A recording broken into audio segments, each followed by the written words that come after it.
because this I might need to rob Peter to pay Paul type of mindset is something, some of us end up bringing with us into our real estate decisions and property ownership without even realizing it.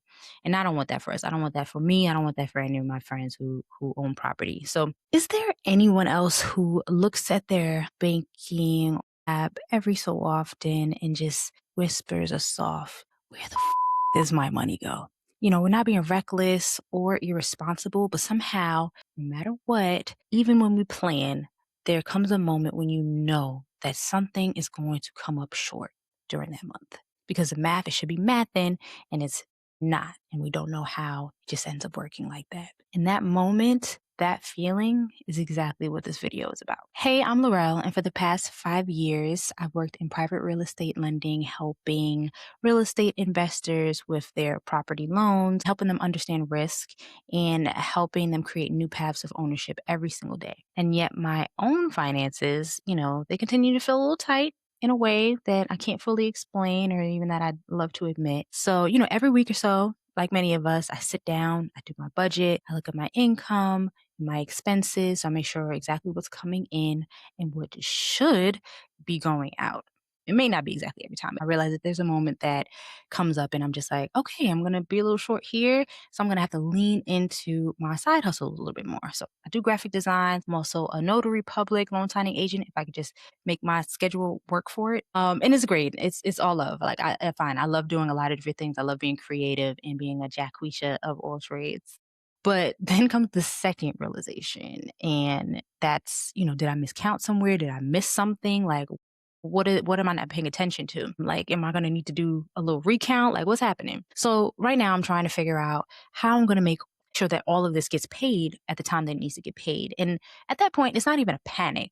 Right? It's just a regular kind of pressure that just comes with responsibility. So, how do we get better prepared? Because this I might need to rob Peter to pay Paul type of mindset is something, some of us end up bringing with us into our real estate decisions and property ownership without even realizing it. And I don't want that for us. I don't want that for me. I don't want that for any of my friends who own property. So I want us to take a second to reflect on two simple yet loaded questions. One, do I feel calm or tense when I think about money? And do I avoid looking at my finances, or do I feel well informed about where I stand financially? So when I sat with myself, asked myself these questions, I realized my whole energy changed up. I tensed. So, because I'm not in a great spot, but I'm not in a horrible one either. I'm educated. I understand how debt and credit works for the most part. And like I literally work in finance and in lending and in real estate. But then I started to tense up a bit because I really thought about all the things I can't do right now that I would love to be prepared to be able to do first thing tomorrow morning. So like I would love to be able to check my credit and it's 800 plus and check my savings account and I got X amount of dollars in it, or be ready to sign the lease for that new apartment in the city, or get ready to have my closing and hold the keys to my new home with my nice backyard so my dog Aria can run around in it. So everything feels a little distance away and, more than I would like to admit.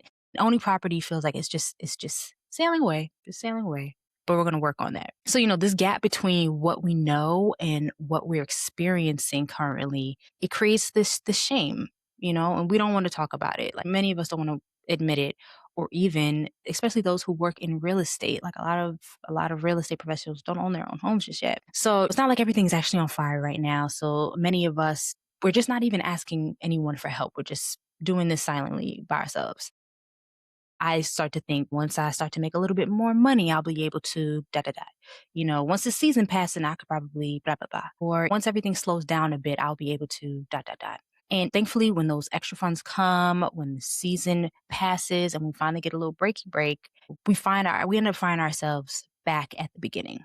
So I want us to take another moment and think about a few more questions that we could ask ourselves. What do I keep telling myself will fix this issue later? And what decision am I postponing because it feels too overwhelming or like too much to deal with right now? So Along with whatever solutions I think I'm coming up with in that moment, I'm also thinking about the usual suspects on how to get away with all my damn money. And, some of those things are like the economy, inflation, the income I think I'm only able to make in a 30-day span, debt decisions made with very limited information. We're human. And even though these factors are very, very much real, absolutely matter, blaming them gave me something very, very dangerous. And that's relief without responsibility. And it makes me feel like I'm justified without it actually helping me be more prepared. So here's what I started changing and what I implore you all to do as well. So I stopped treating money like it's a personal failure, and I'm starting to treat it like what it is, which is just data. I did my best to stop being shameful. And I'm still working on that, and stop spiraling into self pity. And, I'm just getting really curious. So instead of asking, why can't I just get it together?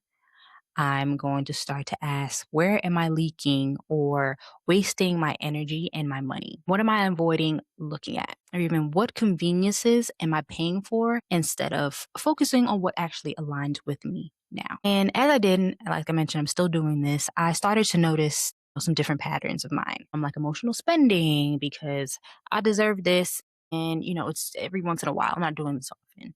And my avoidance, which I was disguising it as, I'll deal with it later. So, this kind of honesty, it's giving me something better than the control I thought I was having before. It's helping me to believe and trust that I still have options. Options are beautiful. As a lending professional, I know that that's exactly where the real financial power starts. Before the application, before the property, before the loan conversation even starts, when you know that you have options, you hold all the cards. You know there's always going to be a way for you to get into this. So, just a few more questions that we can ask ourselves. I love asking questions. If I applied for a loan today, what would my money habits say about me? And am I building trust with my future self? My puppy. So, this week I'm going to try a few things. And if this video feels a little too familiar, or if you heard something that sounds like you, I want you to try this out also. One, observe your money without judgment. Just notice it. I know it's hard to do because we're human and we judge everything. Even if we're not trying to, we're going to judge it. But just try to do your best to notice it. Two, write down the story you tell yourself about money. These stories are really shaping our decisions more than our incomes, and we should probably try to get a hold of it. Three, look at one thing that's being avoided. Not to fix it, once again, just to name it.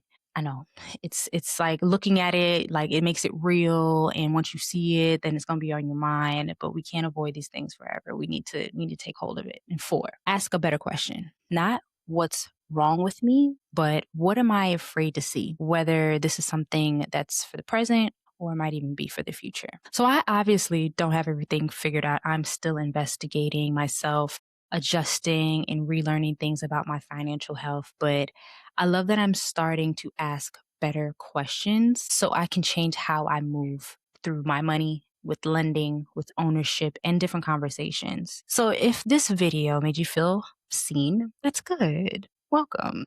That means you're paying attention, and you're being present. So stay curious and we can figure this thing out together. This is the real estate of mind.